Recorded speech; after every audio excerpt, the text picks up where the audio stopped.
বিশ্বকাপের আগে দেশের মাটিতে শেষ ম্যাচ খেলবে আর্জেন্টিনা। আগামীকাল লা বোম্বোনেরায় জাম্বিয়ার মুখোমুখি হবে তারা। ঘরের মাঠে তাদের বিদায় জানাতে জমকালো প্রস্তুতি নিচ্ছে দর্শক সমর্থকেরা। এমন ম্যাচে আবেগ যে ছড়াবে তাতে কোনো সন্দেহ নেই। তাড়না থাকবে লিওনেল মেসিকে দেখার। তাদের জন্য সুখবরও দিলেন কোচ লিওনেল স্কালোনি। আগের প্রীতি ম্যাচে মরিতানিয়ার বিপক্ষে শুরুর একাদশে ছিলেন না মেসি। দ্বিতীয়ার্ধে বেঞ্চ থেকে মাঠে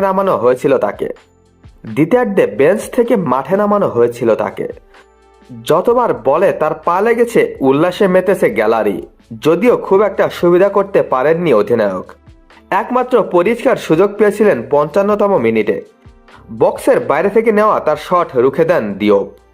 মেসির বিবর্ণ পারফরমেন্সের সঙ্গে অন্যদের সাদামাটা খেলা সন্তুষ্ট করতে পারেনি কোচ স্ক্যালোনিকে। বিশ্বকাপের আগে ঘরের মাঠে শেষ ম্যাচে মেসিকে শুরুর একাদশে রাখার সিদ্ধান্ত নিয়েছেন স্ক্যালোনি। জাম্বিয়ার বিপক্ষে এলএম10কে নিয়ে কি পরিকল্পনা জানতে চাইলে কোচ বললেন, হ্যাঁ, আমি মনে করি সে আগামীকাল জাম্বিয়ার বিপক্ষে শুরুর একাদশে খেলবে। এর আগে মেসির বিশ্বকাপে অংশগ্রহণ প্রসঙ্গে কথা বলেছিলেন স্ক্যালোনি। মরিতানিয়া ম্যাচের আগে ২০২২ বিশ্বকাপের টুর্নামেন্ট সেরা ও দেশের সর্বকালের শীর্ষ গোলদাতাকে নিয়ে তার কথা।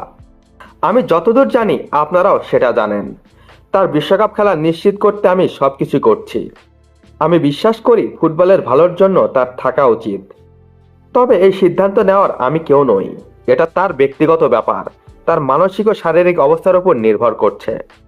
তিনি আরও বলেছিলেন, এটা কঠিন, কারণ শুধু যে আর্জেন্টাইনরা তাকে দেখতে চায় তা কিন্তু নয়, সবাই চায়। আমি চাই সে খেলুক, কিন্তু সিদ্ধান্ত নেবে সে। মানসিক প্রশান্তি নিয়ে সিদ্ধান্ত নেওয়ার ক্ষমতা তারই। আমাদের এটা নিয়ে কোনো তাড়া নেই। আমরা জানি সে দলেরও নিজের ভালোর জন্যই সিদ্ধান্ত নেবে। আমরা আশাবাদী সে থাকবে। আর্জেন্টিনার বিশ্বকাপ শুরু হবে আলজেরিয়ার বিপক্ষে ১৬ জুন। এরপর ২২ ও ২৭ জুন যে গ্রুপে তাদের খেলা যথাক্রমে অস্ট্রিয়া ও জর্ডানের বিপক্ষে।